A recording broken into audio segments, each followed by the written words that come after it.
Hello friends, কেমন আছো সবাই?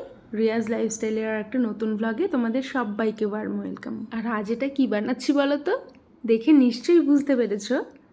হ্যাঁ, ঠিকই ধরেছো, আজ আমি বানাচ্ছি কচুরলতি।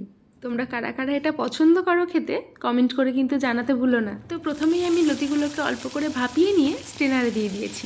জলটা ততক্ষণ ঝরে যাক, আর এদিকে আমি চিংড়ি মাছগুলো ভেজে নিই। লতিগুলোকে বেশিক্ষণ ধরে ভাপালে কিন্তু গলে যাওয়ার বা ঘেঁটে যাওয়ার সম্ভাবনা থেকে যায়, তাই কিন্তু আমি ফুটন্ত জলে লতিগুলো মিনিট 1.5 বা 2 রেখেছিলাম। আর কথা বলতে বলতে এদিকে দেখো আমার চিংড়ি মাছগুলোও ভাজা হয়ে গিয়েছে।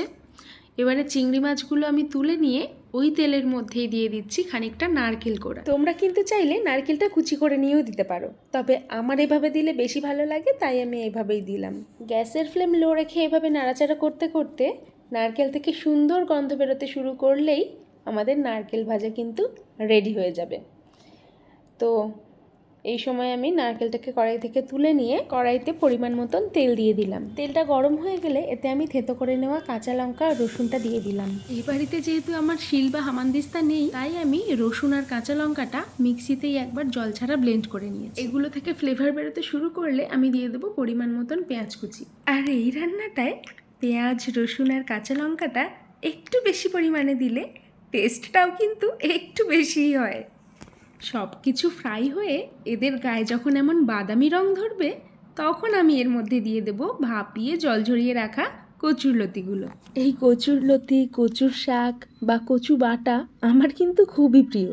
আর বিয়ের পরে দেখি কর্তামশাইরা এগুলো নাকি ভারী পছন্দ, তবে কচু বাটাটা বিয়ের আগে সে খায়নি। আর সে তো আমাকে মজা করে বলে, কচু খেচু যদি এরকম টেস্টি হয় তাহলে আর মাছ মাংসের কী বা দরকার।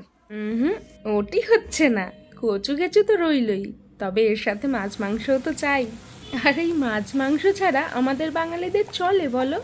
আর কথা বলতে বলতেই কিন্তু আমি লতিগুলোর মধ্যে পরিমাণ মতন হলুদ গুঁড়ো, লঙ্কার গুঁড়ো, লবণ দিয়ে সব কিছু খুব ভালো করে কষিয়ে নিয়েছি। এবারে আমি এর মধ্যে 1.5 টিস্পুন সাদা সর্ষে আর 1/2 টিস্পুন কালো সর্ষে একসাথে বেটে নিয়ে দিয়ে দিলাম। প্রায় 10-15 সেকেন্ড ধরে সর্ষেটাকে সব কিছুর সাথে খুব ভালো করে মিশিয়ে নিয়ে আমি এবারে এতে দিয়ে দেব পরিমাণ মতন গরম জল। আর গরম জলটা আমি ওই সর্ষে বাটার বাটিতেই রেখেছিলাম, তাই জন্য দেখতে সাদা লাগছে।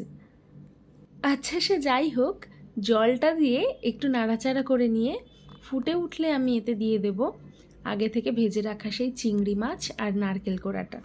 চিংড়ি মাছ দিলে তো রান্নাটা এমনিতেই জমে যায়, কিন্তু তার উপরেই নারকেল কোড়াটা দেওয়াতে সোনায় সোহাগা হয়েছে একেবারে।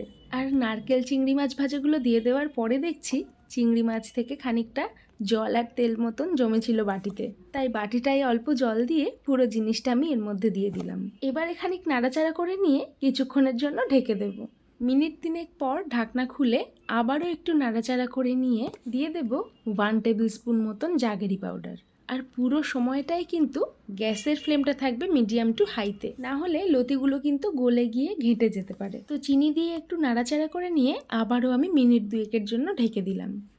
আর 2 মিনিট পরে ঢাকনা খোলাতে দেখো পুরো জিনিসটা ঠিক এই রকম হয়েছে।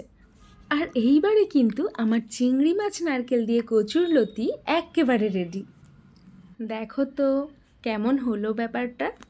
সত্যি বলছি, দেখতে যেমন হয়েছে খেতে কিন্তু তার থেকেও অনেক বেশি সুন্দর হয়েছিল। কচুরলতি তো অনেকেই খাও, কিন্তু এখনও যারা এভাবে বানাওনি তাদের অনুরোধ করব অন্তত একবার এই রেসিপিটা ফলো করে বানিয়ে খেও। আর কেমন লাগলো কমেন্টে জানিয়ে। একদমই হতাশ হতে হবে না, কথা দিয়ে গেলাম। আজ তবে আসি, ভালো থেকো সবাই, ধন্যবাদ।